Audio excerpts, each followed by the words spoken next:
warahmatullahi wabarakatuh. Innal hamdalillah nahmaduhu wa nasta'inuhu wa nastaghfiruh wa na'udzu billahi min shururi anfusina wa sayyiati a'malina. May yahdihillahu fala mudilla lahu wa may yudlil fala hadiya lahu. Asyhadu an la ilaha illallah wahdahu la syarika lahu wa asyhadu anna Muhammadan abduhu wa rasuluh. Allahumma shalli ala sayyidina Muhammadin abdika wa nabiyyik wa rasulika nabiyil ummi wa sahbihi wa sallam, amma ba'd. Qala Allah ta'ala fi kitabihil karim, a'udzu billahi minasy syaithanir rajim.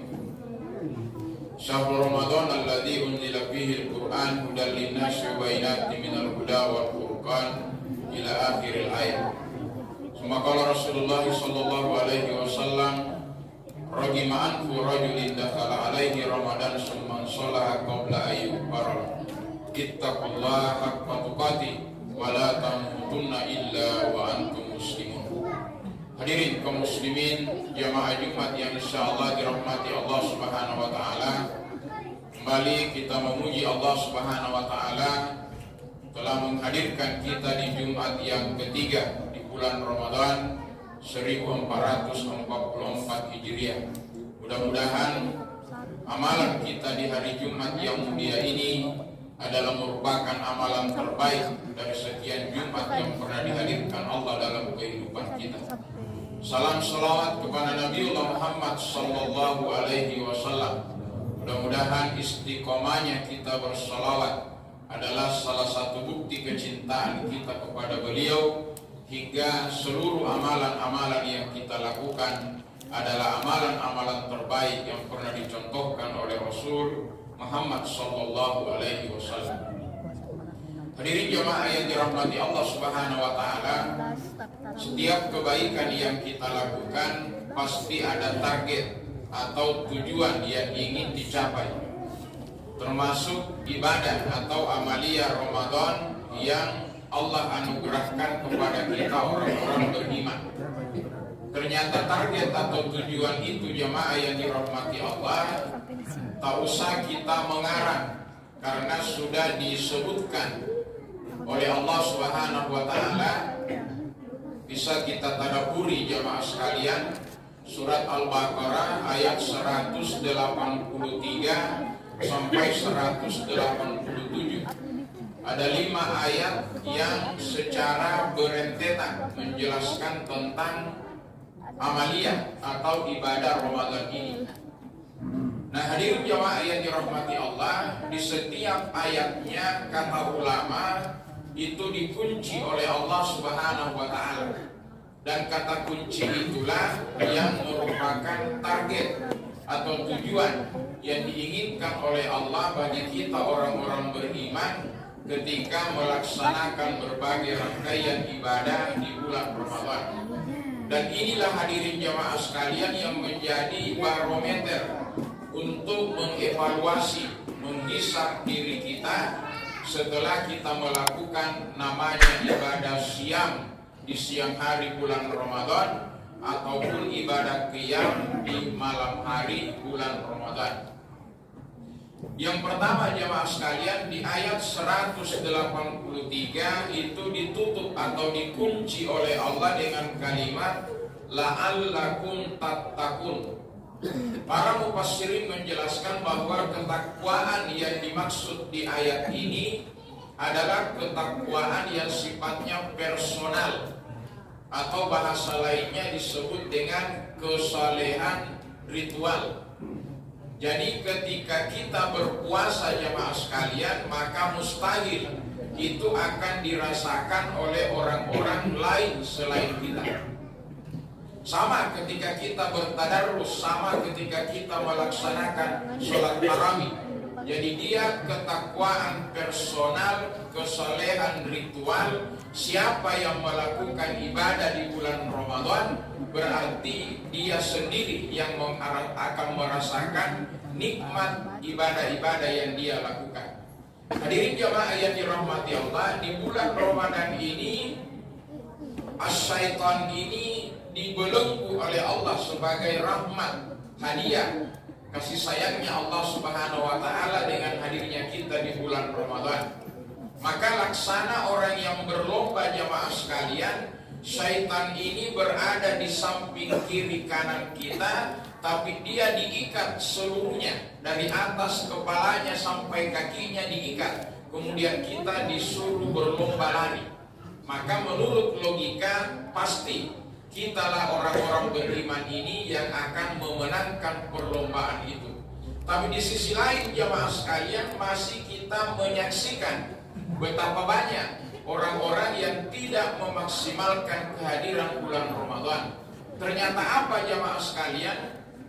Selain persoalan syaitan, kita bermaksiat kepada Allah Subhanahu wa taala, ternyata minal jinnati wan nas. Jadi selain karena asbab jin atau setan tadi yang dibelenggu, dan kenapa masih ada kemaksiatan di bulan Ramadan, itu karena ada yang disebut minan nas, disebabkan oleh manusia itu sendiri. Yang kita pahami itulah yang disebut dengan hawa nafsu. Bagaimana cara memenjarakan hawa nafsu ini? Yaitu dengan mengurangi makan minum. Jadi sepanjang orang beriman melaksanakan ibadah puasa, maka sempurnalah dirinya, terjauh dia dari rayuan setan, kemudian dia penjarakan hawa nafsunya yang berpeluang dia melakukan kemaksiatan. Nah, inilah hadirin jamaah yang berbahagia penyebab utama kenapa masih banyak yang lalai dengan amalia Ramadannya. Salah satunya itu belum berani mencoba yang namanya berpuasa di siang hari bulan Ramadan. Padahal jamaah yang dirahmati Allah, ini sudah dipraktekkan oleh ahli-ahli di dunia barat. Ada seorang ilmuwan dari Jepang malah memperoleh piala Nobel yang dia teliti kenapa di negara-negara Islam itu termasuk kurang orang yang menderita penyakit kanker. Ternyata dia telusuri hadirin jamaah yang dirahmati Allah, intinya itu adalah karena ada yang disebut dengan ibadah puasa. Jadi begitu jam 11, jam 12 menurut penelitian profesor ini, habislah seluruh makanan yang diolah di dalam tubuh kita. Maka sekitar 6 atau 7 jam itu mesin yang ada dalam diri kita, dia akan membersihkan sel-sel yang tidak lagi bermanfaat. Jadi kalau itu dilakukan selama sebulan, pantas hadis mengatakan begitu Idul Fitri kita seperti bayi yang baru lahir. Kenapa jamaah sekalian? Karena di tubuh ini, kata profesor itu, penuh dengan sel-sel baru yang sudah dibersihkan dengan asbab berpuasa itu. Hingga mereka sekarang di dunia barat itu jamaah sekalian, itu seakan mewajibkan untuk lapar dan haus minimal 8 hari dalam sebulannya. Ternyata itu bahasa lain dari menyebut yang namanya puasa Senin Kamis. Tetapi persoalannya bedanya jamaah sekalian, dia lapar dan haus tetapi tidak didasari dengan keimanan. Jadi ini perbedaannya.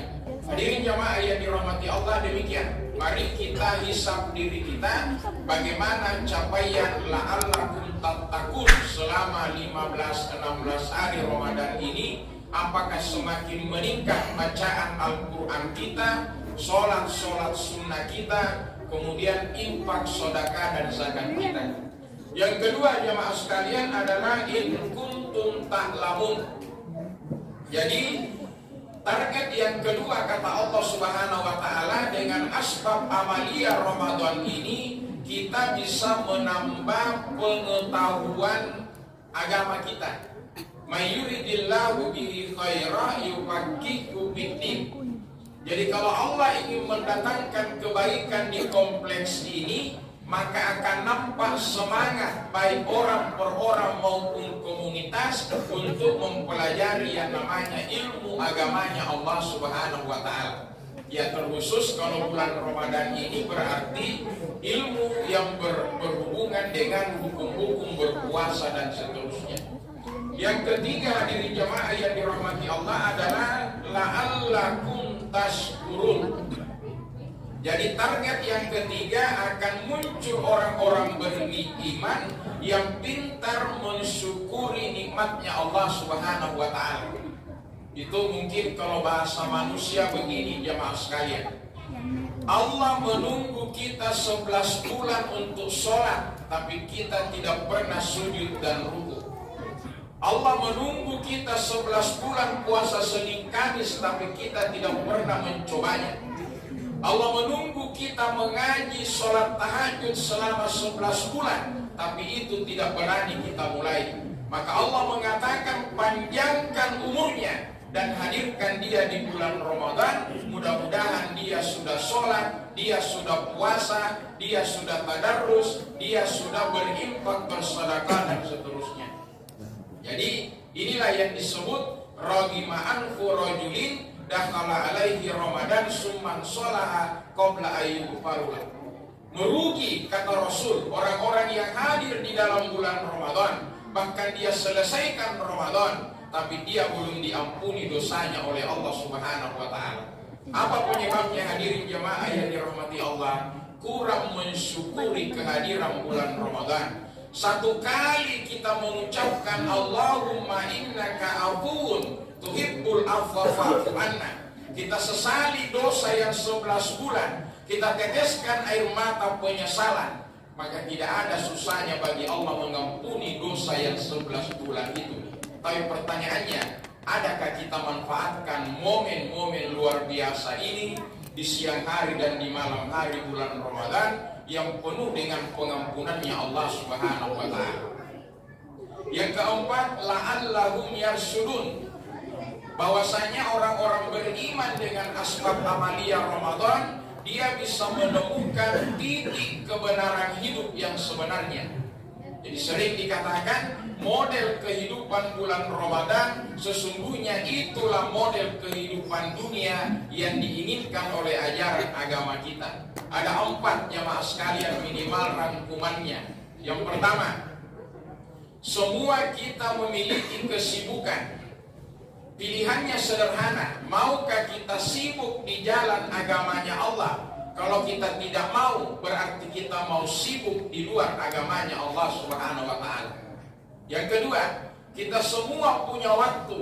Pilihannya sederhana, maukah waktu itu dipergunakan untuk agamanya Allah? Kalau tidak, berarti kita memilih menghabiskan waktu di luar agamanya Allah Subhanahu wa Ta'ala.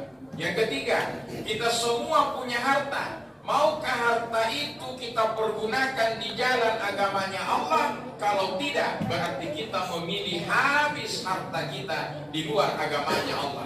Dan yang terakhir kata ulama, semua kita akan mati. Pilihannya sederhana, maukah kita mati di atas jalan agamanya Allah? Dan kalau tidak, berarti kita memilih mati di luar agamanya Allah Subhanahu wa Ta'ala.